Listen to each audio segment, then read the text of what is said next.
We're now joined by Mathenjwa from Grash, your health and safety. Is that correct? Yes. Right. Mdu shared with us information with regards to an incident that he went through some time ago. And with that is a motivational speaker to get employers and employees alike to toe the line and to do what is necessary in the interest of health and safety to avoid such incidents. Thank you, Mdu, for joining us. Thank you so much. First of all, your presentation and what you shared with us, I was obviously emotionally moved by it. I'm sorry that you had to go through it. I can't imagine what it felt like. But based on that information, I put together some questions for us, if you don't mind. No worries. Right. So first of all, can you briefly explain what happened and in the incident that you went through at the workplace and obviously after that as well? All right. So actually, what happened was I was burnt by acid when I was working on the surface in one of the mines in 2008. I was 22 years old. It was a Friday afternoon when we had to start up the acid plant from the mine. And unfortunately, the pump malfunctioned because it exploded. The pump, because it's industrial, it's powerful. It hit me once on my face. I fell to the ground. And obviously, I had to lose all the PPE I had around my face immediately. And for some reason, the pump kept pumping. I don't know what happened to the e-stop, the emergency stop of the pump. And then it was no longer pumping the acid to the next stage of the process. It was pumping it directly to where I was on the floor. Then it ate at me from my head to my feet. And basically, that is when my life changed completely. Because I wanted to be the best chemical engineer in the world. But the redirection happened. Then I lost my job, my self-esteem. My family had to readjust themselves to me. And my friends, I lost friends. I lost my romantic life, I lost it.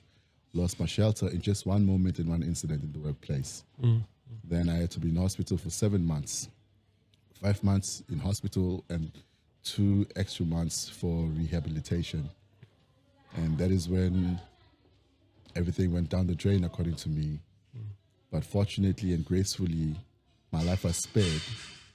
And when I was in hospital for that 7 months, I had a wish that no one else who was in a similar industry can actually get into what I've been through. Because it's been an emotional ride until 16 years later.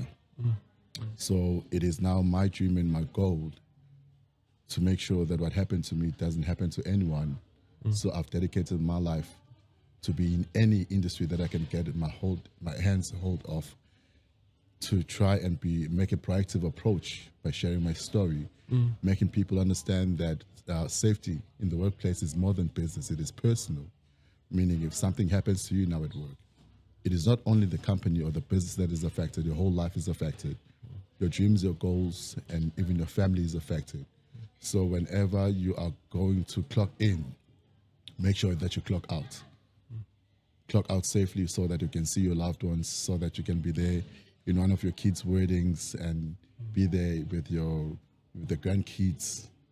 So it is very personal, and it is in my heart that as much as it's still hard 16 years later for me to share my story like this, but I've made it a gratitude to God that I will make sure that I push myself to the highest of limits to make sure that I keep speaking this, keep preaching this gospel to my fellow colleagues in the workplace, to make sure that safety is personal.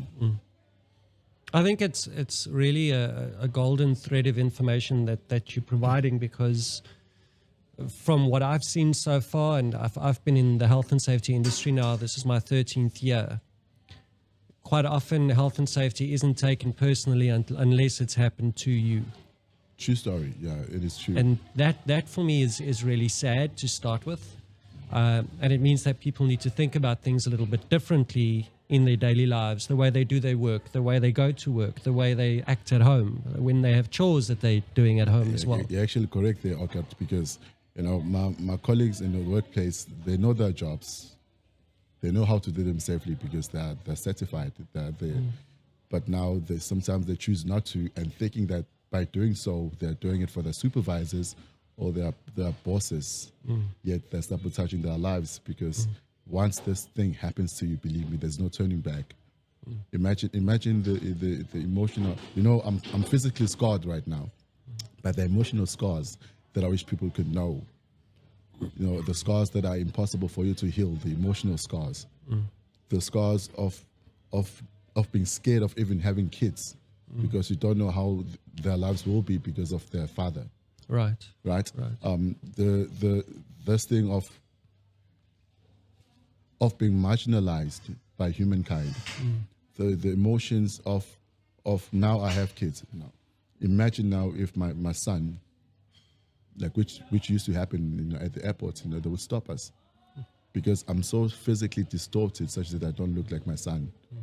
Now, my son doesn't look like me, and so I have to produce my ID, his mother's ID, and his birth certificates because they think I've stolen my biological son. It's an emotional pain that is impossible to heal. And my colleagues in the workplace have this luck to be proactive about this, making sure that they know why they're doing it safely. They're not only doing it safely for their supervisors, their bosses, they're doing them for themselves, for their dreams, their goals, and their families. Right. Right.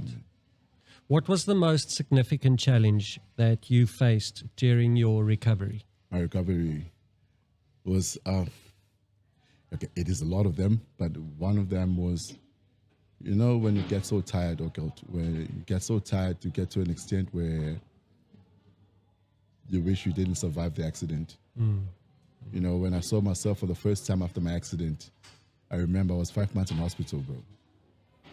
And I had to look at myself in the mirror.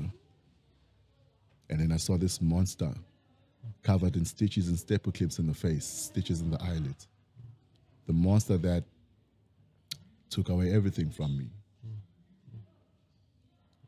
That night, it was quite a night. Because at first, when I was lying in that bed, I said to myself, Mdu, you survived. But then I congratulated myself. Then this thought sneaks in and says, but you don't look the same again. That is when I had to look at myself in the mirror for the first time. Then I had this paradigm shift from being grateful to be alive to wishing that I didn't survive. So that was very, very challenging. I remember that night vividly. So it was one of I always call it the first emotional pain I felt after my accident. How has sharing this story impacted your own healing process, and what do you hope others take away from this experience? It took me 4 years to be able to stand in front of the crowd and share this story. And if it wasn't for the vision that I had for other humankind, I think I would have quit before I even started, after a few trials. Right? And so I'm just hoping for the people to take away that they make life in general now personal. And they realize that the mere fact that they breathe every day, they should appreciate that, the gift of life itself. Appreciate the gift of life. Look beyond the challenges that you're having in your life currently. Because sometimes we soak ourselves too much into everything that is negative around us and forget the fact that you woke up. You woke up. So be thankful. Be grateful, bro. You know, my accident happened 1 hour before I knocked off at work. And I didn't expect the accident, one. And I could be dead.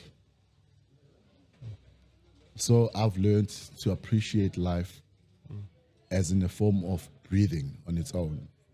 And I wish for people to be like that and to have a positive mindset and to make sure that they clock in safely and clock out safely. Right. Yeah. I think it's extremely admirable that you're taking on this challenge. With that being said, what do you believe is the most critical factor in creating a safety-first culture in the workplace, and how can individuals contribute to it? We should get to a point where being safe is voluntary. It doesn't need anything to sensitize it. Because when I say safety is personal, I mean that you take this legislation that is technical, all those rules and regulations. So like, for instance, zero harm. How we should define zero harm, we should say you are safe clocking in and safe clocking out for your family. Then being safe is you're gonna volunteer to be safe because you know how much it means to you. It's priceless. Safety is priceless. It has no price tag. So I wish we could like take it that simply we could just simplify it to that extent because that's what it is. So we usually take it for granted and we become complacent even at work just because we've spent so much years in the workplace. Right. And then we forget that if in one moment, in one incident, another Mdu can come. Or you could be dead, not as lucky as I actually became. Right. Often when I do health and safety training, I would teach the individuals in my classroom that making sure that everything's in place isn't about you as a safety professional. It's not about you as a safety officer. It's about everybody in the workplace. Thank you. It's a good one. But you've really shifted my perspective in saying that if every individual, including the safety officers, who can be held accountable for not acting the way they should, for not implementing what they should, if everybody does what they're supposed to do, then it is about me. And it is about my wife. And it's about my kids. It's about my friends. Imagine it's about the extended family. They're expecting you back home today. Exactly.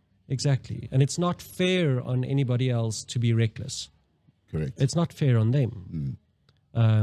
Which I think brings about a much bigger message. So thank you for that. Thank you so much. My last question. Okay.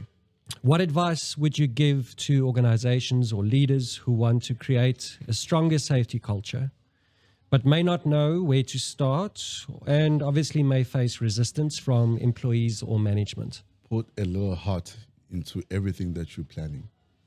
If you're having any safety campaigns, have a little bit of something personal for the people. That's the best way to enrich the safety culture in the workplace. Have a little heart into it.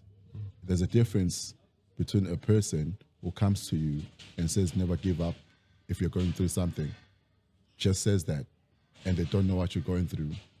There's a difference between that person and someone who says, I am burnt by acid as you're looking at me.